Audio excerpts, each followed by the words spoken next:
sexy summer camp. And even better, you can bring your kids too. What? This is a thing. This is a thing that's come out very recently. It's been going on for quite a while. But Chris Rufo and Libs of TikTok have recently unearthed that there is a sexy summer camp called Sexy Sex Ed for children and people in rural Kentucky. Now, this is going on, I believe, in the Appalachian mountainous regions of Kentucky, where we have these lovely, sexy people teaching your children about such various subjects as sex liberation, gender exploration, BDSM. Before we go further, I remember when the right used to smear sex ed as like, they're not teaching you about how to have safe sex, but instead they're teaching your kids how to do sexual acts. Yes. Is that what this is? Yes. Right, okay. So Yes. there's another coin in the right was right about this, apparently. It's really annoying because, honestly, I'm the sort of person who does believe that a good and appropriate, age-appropriate sex education is probably very healthy for people growing up, but as long as it's age-appropriate. None of this seems to be age-appropriate for the sorts of people that they're teaching. And even then, sex worker? Is that what you want to be learning about? I remember when they did this at university, they were going to teach kids to be prostitutes. Sorry, adults to be prostitutes. Yeah. That was considered haram at the time, but apparently for kids. But in rural Kentucky, A-okay. So let's take a look at a few of the people who are in charge of this. And if you go looking for this, sadly, you will not be able to find these profiles anymore because these people have all done their best to try and scrub it off of the internet and scrub a few things that I actually had access to yesterday off the internet as well. So I've had to improvise with a few of the links here. So this is the woman in charge of it all, Tanya Turner, and her description is as such. Tanny is a femme, fat, queer, magical pleasure worker, a witch... It's all one description. Yep, educator and artist. She was raised in rural Kentucky by a host of witchy women alongside sisters and cousins. A coven-like mountain matriarchy, if you will. This sounds like a well-adjusted and sane person so far. I was raised by witches and I've turned out a train wreck. Yes, and now I am a magical prostitute. With over a decade of rural organising practice towards healing, abolition, and liberation, she fantasizes about a whole other world. And it sounds like she lives in a whole other world as well, to be honest. We also have a few of the others, including Caitlin Cummings, whose name I can only assume is a pun of some form, who says, just to sum all of this up at the bottom, it says, Caitlin loves her plants, social justice, and good food, which is absolutely fantastic because I also am a fan of good food. I love good food too, Harry. Very food. Great food, in fact. Nutritious, healthy. Look at the nutrition on this. I mean, goodness gracious. I paid for this, I don't want to eat it. All right, in it together. It's together strong. The Life of Tanya. Oh, sorry, Caitlin. Mm. Well, probably Tanya too, let's be honest. That's enough of that. Yeah, to be honest, not as bad as I was expecting, but not what I would call good food. But Caitlin might. Yes, but Caitlin might. We also have Lara Helene, where it says, Lara, who is a they, so for the sake of YouTube, I don't want to go around misgendering them. Lara founded their school's first gender sexuality alliance, Open Light, which now has 45 members. And when that's one of the only achievements that you can list in your life, I question what you've been doing with your time. But you get the picture with these people, which is that noble as their aims might be, these are not... No. In terms of, like, you state aims, I want to make sure the kids get a healthy sex education. But, yes, you have to put it in quotation marks. These are not the sorts of people that I would want teaching my kids about sex. I think we agree on what healthy is, you know? No, I agree that this is not healthy because, as always with these things, it does eventually slide over into just outright noncery. Let's take a look at the next clip where, once again, Chris Rufo, I don't think you can find this clip anywhere but this tweet right now because... understandably, they've probably been like, this looks really bad, actually. Let's play it so that we can all see what she's saying. That's how we should, like get down with yourself, explore your own body. Masturbation is really healthy, and I recommend it to people of all ages. All ages. As soon as my nephews could talk, they were doing that. That's what they were doing. Kids touch themselves. Kids start to ask questions, and we teach them the language for their bodies, right? That's your nose, touch your nose, show Aunt T, you can touch your nose. But my sister's not saying that when they're tugging at their penis, right? But it feels good, right? We have to learn ways to talk to young people about this so that they know how to explore their body consensually so that it's not in public, right? We don't want people exploring their bodies in public. That's not consensual. But exploring your body at any age, grandmas, grandpas, all of us need to be exploring our body. I don't know, man. Like the pride parades explore their bodies in public. She's wrong there. Okay, all right. She's saying from 0 up, we should be teaching people to touch themselves. I'm waiting for the steel man. That's as steel as it gets. Oh, okay, there you go. She thinks that a 2-year-old should be masturbating because it feels good, right? That's her own words. Yep, it's insidious, isn't it? Also, big point to make out, not her kids, her nephew, her sister, and she even Does she have any? I very much doubt it. I very much doubt it. She mentions, like, oh, my sister's not saying that to her, so her sister is explicitly not saying, hey, daughter, hey, son, you should be masturbating. But the weird, creepy auntie is coming in and go, yeah, go on, tug it a little bit more. Oh, it's good for you. It's awful. It is the joke of, like, the creepy nephew who won't leave you alone, but it says you've really grown recently. Oh, no. This is the the creepy auntie who's like, you should touch yourself because queer feminism. Yeah, it's really strange. And also, just as a general statement, sex addiction and masturbation and masturbation addiction, not healthy. But also, hang on, I'm not even sure this can be called masturbation. I don't know at what age it becomes a thing. I mean, no one remembers, right? But, like, it wasn't 2.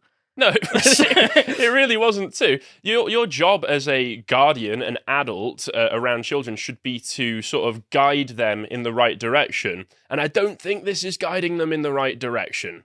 Somehow, that look on your face, you agree with me. More Chris Rufo. This is just evidence of the fact that they'd been trying to scrub their information from the internet. So this is what you can find now if you enter in the URL where you could find all of the individual information. And there's more of that. They still do have a Facebook page up with a grand total, scroll down, 1 star, of 86 likes, which is actually 1 more than yesterday when I looked it up. So their profile has been boosted, seemingly. And the page is full of exactly the sort of rubbish that you would expect from these people. They are all intersectionalists after all, so it's all about sexual abolition, gender no barriers abolition whatsoever. Yeah, let's talk of sexy trans sex ed, stuff like that. And just to sum up the Facebook page and sum up, if you move along to the next link, John, here's one of their posts from May 2020. There is no sexual liberation while prisons exist. I mean, not for rapists. But look, yeah, it's a barrier. Prison is a barrier to real liberation, so the rapists should just roam free because that's their sexuality, bro. Hey, man, I'm sure. I'm looking forward to the pride flag. The rapist pride flag. I'm sure these people support trans rights, so.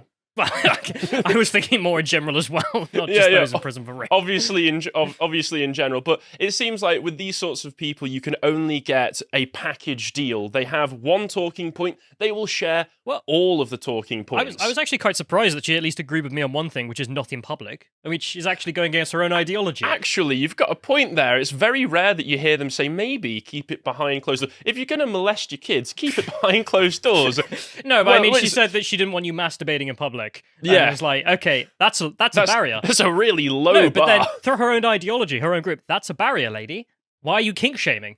Yeah, good point, actually. If you're saying that prisons are some kind of oppression of sexual liberation for the rapists, then why the hell are you concerned with doing stuff in public at all? Yep. There's also that. Good points, but... And we can see... the only comment that's just like, I'm anti-prison, but this one I don't get.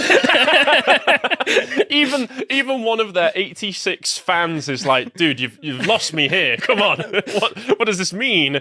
If we move along, they do still have their website up, which you can still access. And it's filled with the sort of talking points. We all deserve to understand our bodies and desires. And stop here.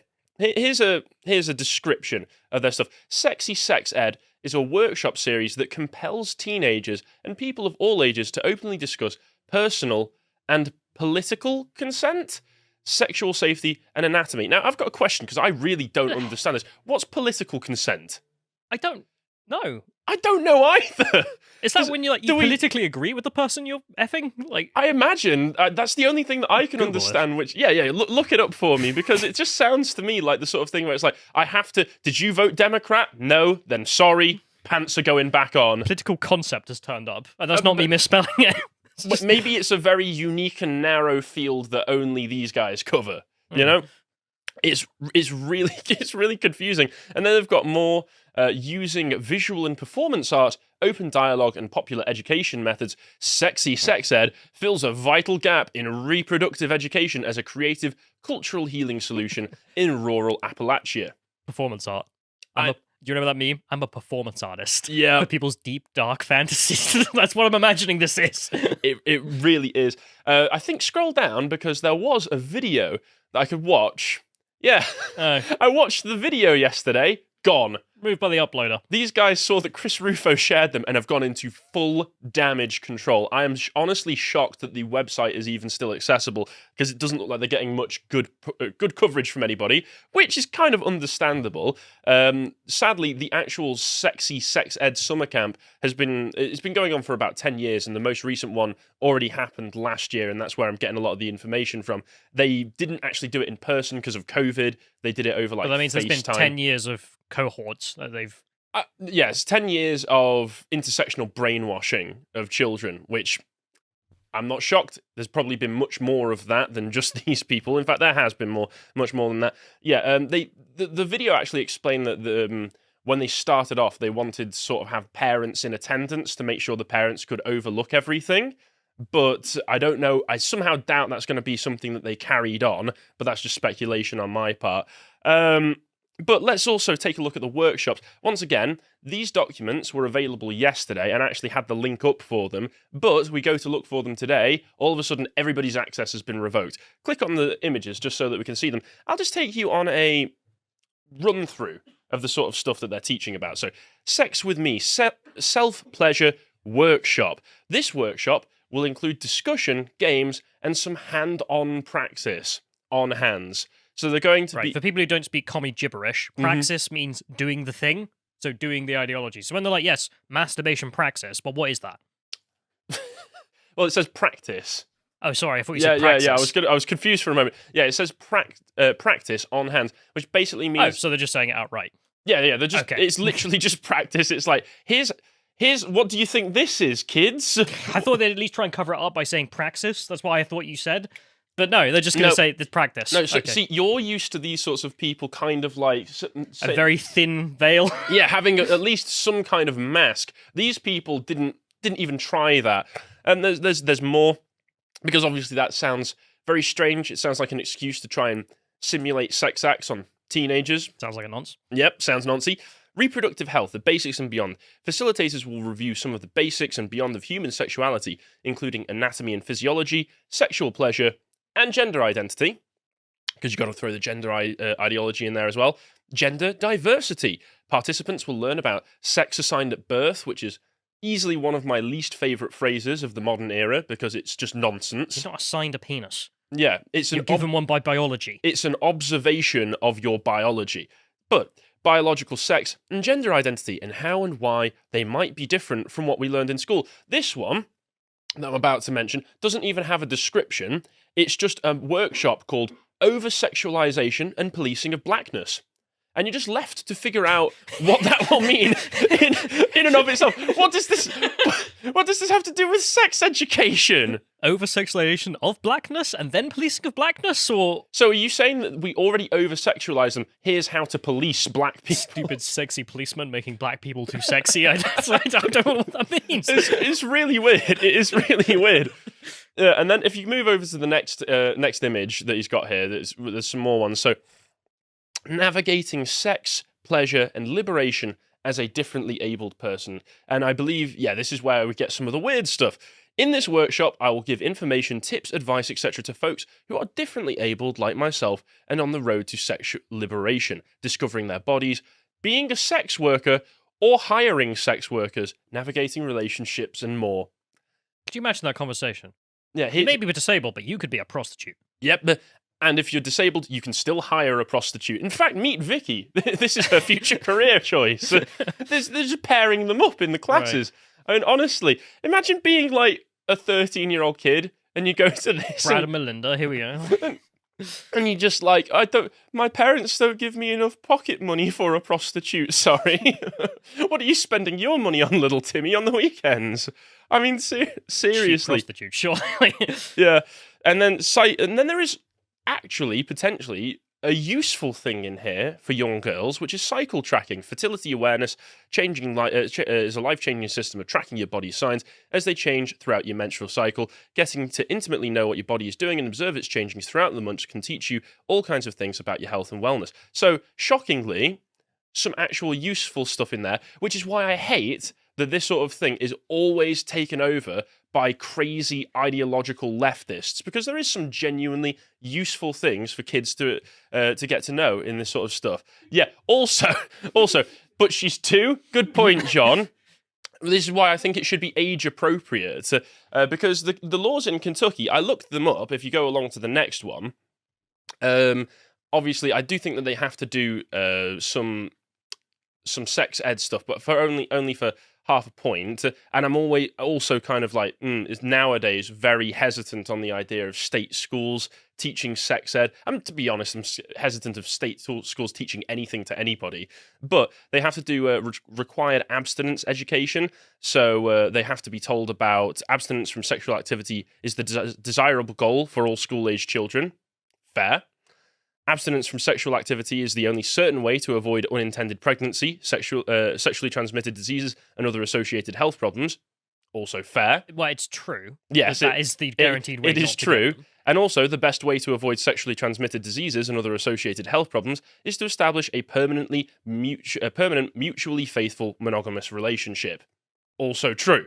So I can get that these are ideals, but this is where I also get worried, because you must remember like the debates in olden times. Yes. The good old days when people were like, we'll have abstinence in schools and not tell them about safe sex at all. That's my worry as well. If you only need to do half a credit of this sort of thing, and you maybe only talk about abstinence, people aren't going to be getting the proper information, and they could be putting themselves at risk when they actually do and start to engage in sexual activities with other people, especially, when you're a teenager and you don't know any better. But I think that's the worry, is that the solution to that worry is not what is going on at Sexy Summer Camp. That's the problem. The sexy sex ed stuff is always what comes about in response to it. Because, move along, this is what these people... No, to the next link, John. This is what these people think of as appropriate sex education, which is this book, Genderqueer, which we covered quite extensively as part of the stuff that was going on in the Virginia elections where Youngkin won. This was the book that got a lot of the Democratic candidates in trouble, because it's just a comic book that was available to very young kids. So it has illustrations of like lesbians sucking on strap-ons and the like, and it's like, this is not appropriate for young children. Is that a crime? It must not be, because nobody got arrested for it, but they did get voted off. I do wonder, like, if you purposely show a child pornography, is that a crime? I would hope so. I guess we'll see. But once again, nobody got arrested for it, so I can only assume that it isn't. But yeah, this is what they think is appropriate, and I think that within conservative and classically liberal circles, you probably... No. Yeah, sex education should be about education. Yeah, it should be about not education. Fetish weirdos. But I think parents, it's really awkward, because did you ever get the talk from your parents? Oh, I've said before, my dad didn't bother. He tried it with my eldest brother, and that went terribly. So then for the next 2 years, he was just like, nah. That's what I had a half a sentence from my dad where he's just like, wear a condom, by the way. that was it. I think you're like, Dad, I'm 20, get out. Yeah.